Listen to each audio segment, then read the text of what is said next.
Le problème des États-Unis, parce que c'est qu'ils ont beaucoup de leçons à donner et pas beaucoup de leçons à recevoir, alors je pense que c'est le contraire, personnellement.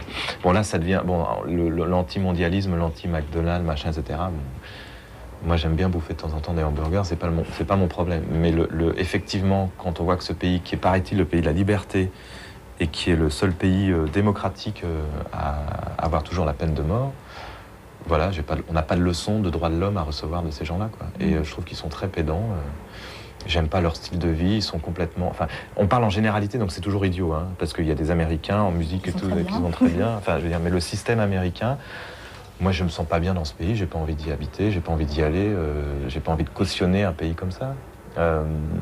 Parce que je peux dire, entre Marilyn Manson et George Bush, je préfère nettement le discours de Marilyn Manson. Je trouve qu'il est beaucoup plus concret, il a beaucoup plus de choses à dire, il est beaucoup moins dangereux, malgré tout ce qu'on peut dire.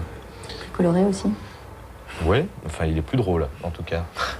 Donc voilà, mais c'est pas l'anti-américanisme primaire. On avait fait une chanson qui s'appelait Dissidence politique, où c'était où on parlait du stalinisme, etc., parce qu'il y avait aussi ça. C'est un pays qui dit donneur de leçons. Moi, ce qui est déjà insupportable, c'est que les Américains, quand ils viennent en France ou à l'étranger, ils parlent anglais, ils font pas l'effort déjà de s'adapter au pays. Ils parlent pas la langue. Enfin, je veux dire, c'est vraiment le...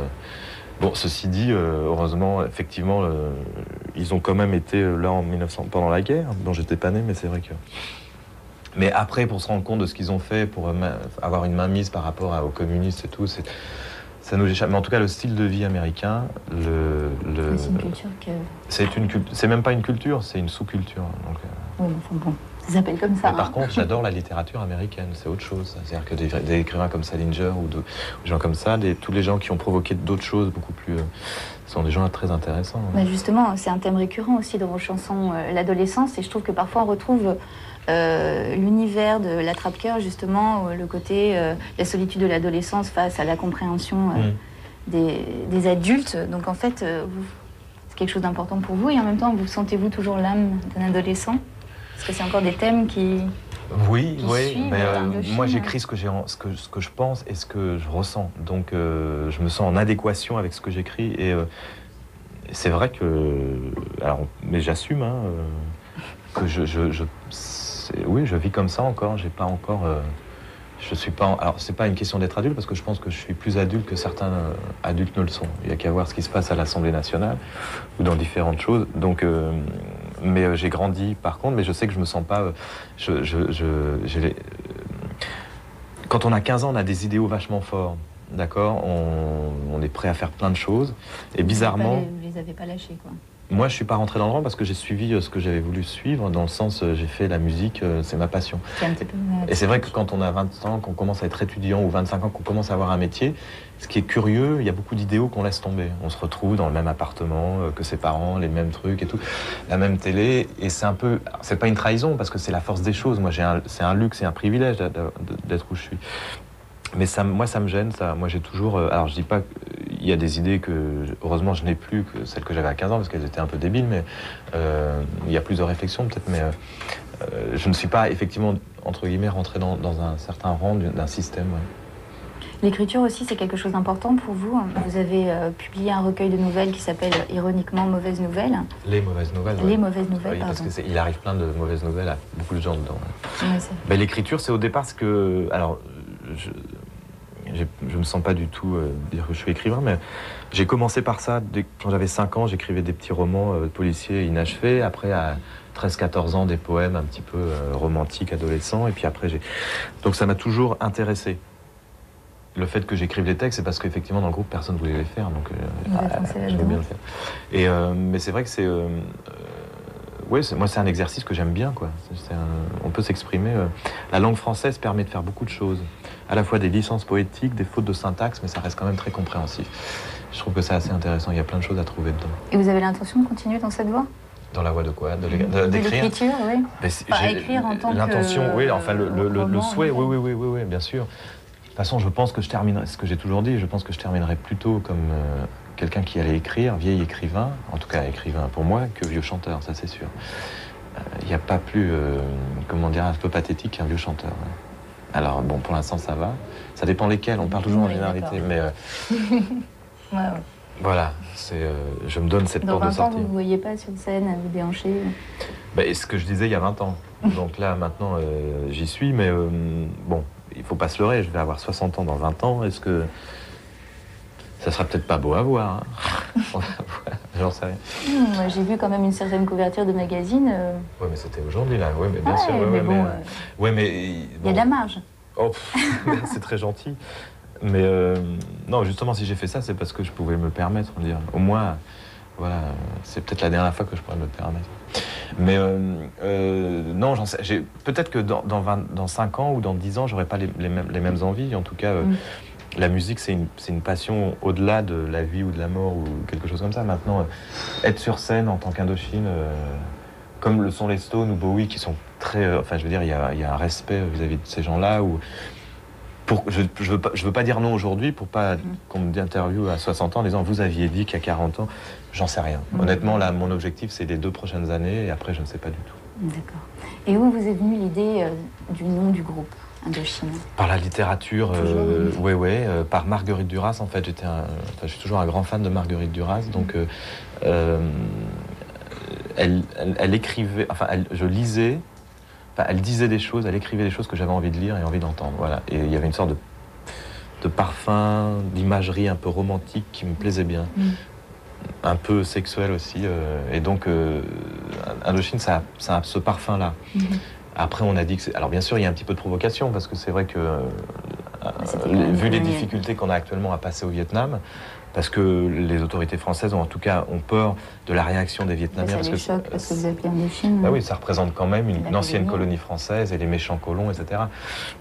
Là-dessus, ils n'ont pas tort. Maintenant, les Américains ont fait plus de mal que n'ont fait la France. Mais enfin bon, je crois que ça se vaut aussi. Mais c'était pas dans ce but-là. Le but, c'était plutôt, effectivement... Par rapport à un univers littéraire qui vous plaisait. Absolument, absolument. Et, mais bon, maintenant, ce qui est plutôt intéressant, c'est qu'effectivement, Indochine est plus connue soit par nous, soit par une agence de voyage, parce que tout d'un coup, c'est redevenu à la mode, quoi.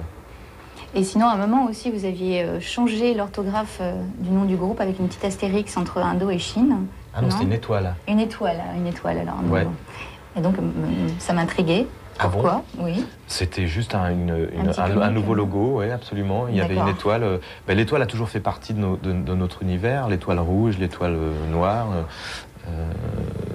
Et là, c'était effectivement, dans l'histoire de groupe, il y a toujours des logos différents. Il y avait d'abord un Indochine qui était complètement horizontal, et puis après, on a mis le Indochine. Ouais, c'était vraiment... Oui, ça n'a rien à voir, ok, artistiquement, juste pour la pochette ou un truc comme ça, quoi. Ah ben oui, voilà, c'était juste un truc artistique. Il n'y avait aucune connotation. Tu voulais y voir quoi, par exemple? Ah, moi, je n'y voyais rien du tout, mais j'avais lu quelque part, alors ça avait accroché les médias comme quoi...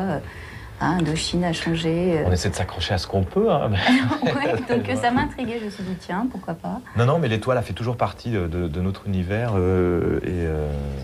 Oui, c'est un gimmick aussi. Nous, on s'est beaucoup servi aussi de tout ce qui est le graphisme un petit peu post-soviétique, comme dissidence politique. Enfin, c'est une école de graphisme qu'on travaille beaucoup avec des gens, des belles affiches, Che Guevara, des choses comme ça.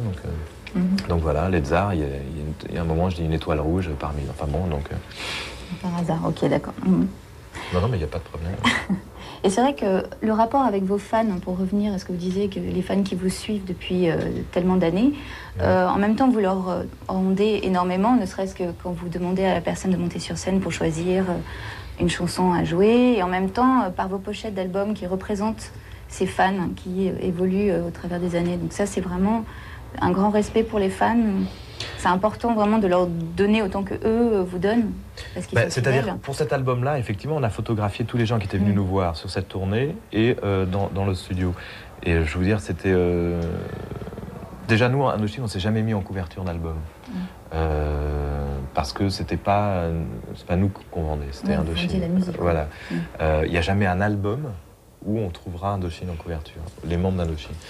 Et je trouvais que c'était plutôt beau, effectivement, de voir ces gens avec ces looks complètement fous et qui nous suivent, etc. C'est un respect, un hommage, effectivement. Alors, toutes les pochettes ne sont pas comme ça, hein, mais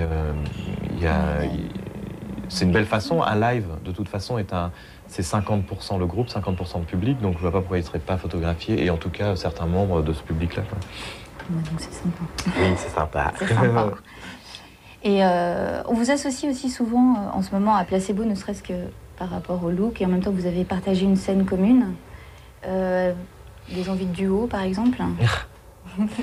Il y a beaucoup de fans qui aiment bien les deux groupes, hein, de toute façon. Donc, moi, quand j'ai vu la première fois que j'ai vu Nancy Boy, je crois que c'était le premier single, je sais plus. Enfin, j'ai dit enfin, il se passe quelque chose dans la pop anglaise, un petit peu sexuelle, un petit peu revendicatrice de quelque chose. Grâce à lui, d'ailleurs, je peux me remaquiller sans avoir trop de problèmes. Oui, on met le glam rock gothique. Oui, c'est pas glam, hein, c'est ouais, plutôt. Enfin, c'est plus gothique. Ouais, ouais. Enfin, ils sont pas très gothiques, Placebo, mais. Non, mais de look, je parle de look. Mais et bon, pas de musique. Non, mais comment dire, et bon, en plus, ce qui est intéressant, c'est que Brian, il a vécu au Luxembourg, donc il connaissait le parcours du groupe. Et donc, on s'est vu il y a 2 ans quand il s'est passé au Zénith. Et enfin, je m'entends très bien. Je trouve que c'est des gens qui dégagent une telle agressivité sur scène et une telle perversivité. Ouais, d'accord. Perversité. Perversité, voilà, je suis fatigué. Et dans la vie, ce sont des gens qui ont une telle, comment dirais-je, une telle conscience, qui ont la tête sur les épaules, qui savent ce qu'ils veulent, qui sont gentils, enfin même plus que gentils, qui sont vraiment très abordables. Alors que c'est un groupe qui cartonne maintenant, qui commence à bien monter. On s'est vraiment très bien entendu, et donc on a les mêmes goûts musicaux, genre un peu sur le Sonic Youth ou le Aphex Twin, enfin des trucs un peu indus, quoi. Et même si eux sont effectivement beaucoup plus rock, hein, dans le style musical. Et à un moment est venue cette idée, il y a eu un moment, les deux groupes étaient libres sur une date, et pourquoi pas monter. Il y a un producteur qui a voulu monter cette affiche, et ce qui était marrant, c'est que lui, il comprenait pas pourquoi on passait avant lui. Il disait, mais moi je vous connais depuis 20 ans, nanana, je me sens gêné. J'ai dit, mais non, honneur aux Anglais et tout, c'est bien. Donc on s'entend bien. Maintenant, bon, eux, ils sont en tournée mondiale, etc. J'ai repassé après Bowie, c'est quand même très présomptueux, je trouve. Maintenant, faire un truc comme ça pour s'amuser, pourquoi pas. Mais bon, Bowie, ils ont fait une très belle chose ensemble. Donc. Et eux ou un autre groupe éventuellement? Il y aura certainement un duo dans le nouvel album, qui sera, je pense, surprenant. D'accord. Pour celui qui est en train d'être écrit, qui va sortir. Déjà pour la personne qui ne sait même pas que je vais lui demander, donc il faut que je lui garde un peu le moment de lui annoncer. La personne, hein, donc féminin ou masculin. Et puis oui, enfin j'espère, je voudrais aller vers quelque chose de surprenant. Alors maintenant, ça risque peut-être de tomber à l'eau, hein, mais. Vous ne le direz pas? Non. Bon. Non, parce que c'est comme il n'est pas au courant. Il ou elle ne sont pas au courant. C'est grillé. Non, il ou elle, la personne. Donc, mais j'ai envie d'un duo. Il n'y a jamais eu un duo dans Indochine. Et j'ai vraiment envie de quelque chose d'assez. Alors attends, un truc bien, pas comment ça s'appelle, comment il s'appelle là, l'autre, l'italien, non pas l'italien, l'argentin là. Une dos 13 quattro, là, comment il s'appelle? Ouais, pas ça, et Anastasia, là, non, parce que j'ai vu ça l'autre jour, hein, pas ce genre de truc, non, un truc un peu plus rigolo quand même. D'accord. Enfin, pas un duo fabriqué, il faut qu'on se rencontre, il faut qu'on parle, etc. Quoi. Mais ça sera dans le même style musical. Bah oui, c'est un duo, ça sera, si c'est l'album d'Indochine, ça sera quelqu'un qui adhère à l'univers vraiment très rock. Mais je pense pas qu'il sera adhérent à l'univers. Bon. On va voir. Okay. Si non, ça va être. Enfin, j'espère que ça va être bien compris de tout le monde. On va. D'accord. Avec Sim, tu vas voir. Ça va être sympa. Bon. Bah, merci beaucoup en tout cas. Oui. Mais non, c'est moi qui vous remercie. Et puis bonne continuation pour l'album. Oui, on va essayer de faire quelque chose de bien. On va essayer. Merci beaucoup.